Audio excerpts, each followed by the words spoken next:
projet, c'est un projet de renforcement de la résilience et des capacités d'adaptation des communautés les plus vulnérables au changement climatique en Guinée forestière. Au jour d'aujourd'hui, nous avons quelque chose de 37 forêts communautaires mises en place. Nous avons également 8 champs-écoles mis en place dont les infrastructures sont vers la fin de la finalisation aujourd'hui. Et nous avons également quelque chose de 160 hectares de superficie de zones dégradées restaurées en 2024 et 2025. Nous avons mis à la disposition des communautés bénéficiaires quelque chose de 6 000 femmes maraîchères ont bénéficié des petits outillages, des semences maraîchères pour essayer de les accompagner dans l'adoption des bonnes pratiques d'agriculture intelligente face au climat. Na kana bi kana na fala miye adia nenye dande sawala zawaine kasadama plaisir palat na ma demena. Le projet PRAC nous a beaucoup aidés. Il est venu nous encourager à développer le maraîchage. Il a mis à notre disposition de petits outils de travail, une motopompe, ainsi que des semences d'aubergines, de gombo, de piments et de riz. Aujourd'hui, grâce à ce soutien, je contribue davantage aux dépenses de ma famille. À chaque récolte, je gagne au moins 80 000 francs guinéens, et cette année, j'ai pu obtenir plus de 400 000. J'utilise cet argent pour répondre aux besoins de ma famille, notamment pour acheter des vêtements aux enfants, payer leurs frais de scolarité et couvrir d'autres dépenses essentielles. Je ne finirai jamais de remercier le projet PRAC, car grâce à son appui, nos conditions de vie se sont considérablement améliorées.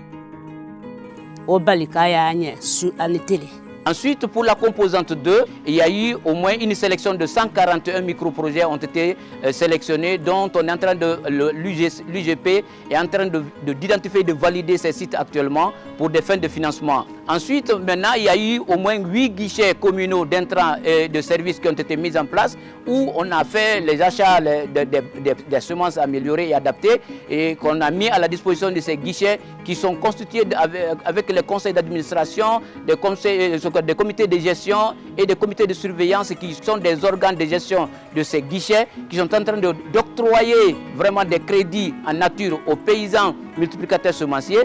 Donc on a aujourd'hui 3464 paysans multiplicateurs semenciers qui ont bénéficié de ces semences et des services de ces guichets dont le recouvrement est en cours, c'est en cours de finalisation.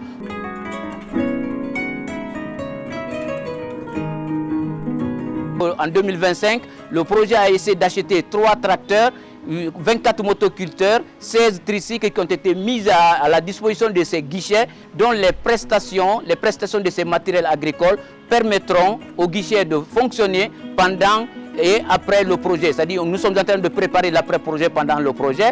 Ensuite, on a essayé de mettre en place dans le cadre des microcrédits, des groupements des caisses villageoises d'épargne et de crédit, nous avons appuyé la mise en place de 8 caisses dans la zone d'intervention au niveau de l'année, pendant l'année 2025. Et cette année, le projet est en train d'appuyer la mise en place de 7 autres caisses villageoises d'épargne et de crédit avec l'achat des kits. Le projet a beaucoup aidé les femmes.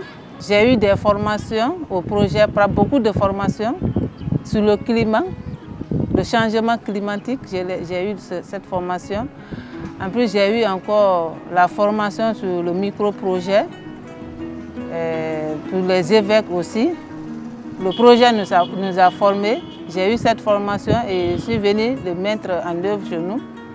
Après avoir reçu la formation, je suis revenue et le projet m'a autorisé de faire la restitution. Après la restitution, on a eu beaucoup de femmes qui se sont mobilisées d'adhérer à ces caisses GEVEC. Maintenant, ces caisses GEVEC a été très bien passée l'année dernière, 2025. On a commencé 2024-2025 et ça s'est très bien passé. On a fait les 52 semaines. Après les 52 semaines, on a eu 106 millions. La composante 3 qui statue ici sur l'information, la valorisation de l'information climatique pour pouvoir orienter des paysans, des bénéficiaires vers la décision de prendre des semences par rapport aux conditions climatiques et s'adapter vraiment aux réalités climatiques. Donc on a essayé de faire des partenariats avec les radios, 5 radios rurales de la zone d'intervention conformément aux 5 préfectures qui sont là en train de diffuser les bulletins que l'Agence nationale de la météorologie est en train de produire, les bulletins météorologiques liés aux bulletins climatiques et les bulletins hydrologiques avec la Direction nationale de l'hydraulique. Nous avons essayé de mettre en place pour avoir des bonnes informations et des bonnes données climatiques 8 stations synoptiques météorologiques qui ont été installées dans les 8 communes rurales d'intervention. Mais également, on a essayé d'impliquer les communautés avec la mise en place de 70 pluviomètres paysans dont les opérateurs sont les communautés bénéficiaires pour pouvoir les habituer déjà à collecter des données climatiques. Au-delà des résultats obtenus, le PRAC contribue à renforcer en Guinée forestière une dynamique de concertation, d'apprentissage et d'action collective. Grâce aux plateformes préfectorales d'agriculture intelligente face au climat, les acteurs locaux disposent désormais d'un cadre d'échange, d'orientation et de coordination pour mieux agir ensemble. Ces acquis ouvrent la voie à une résilience plus durable des communautés face aux effets du changement climatique.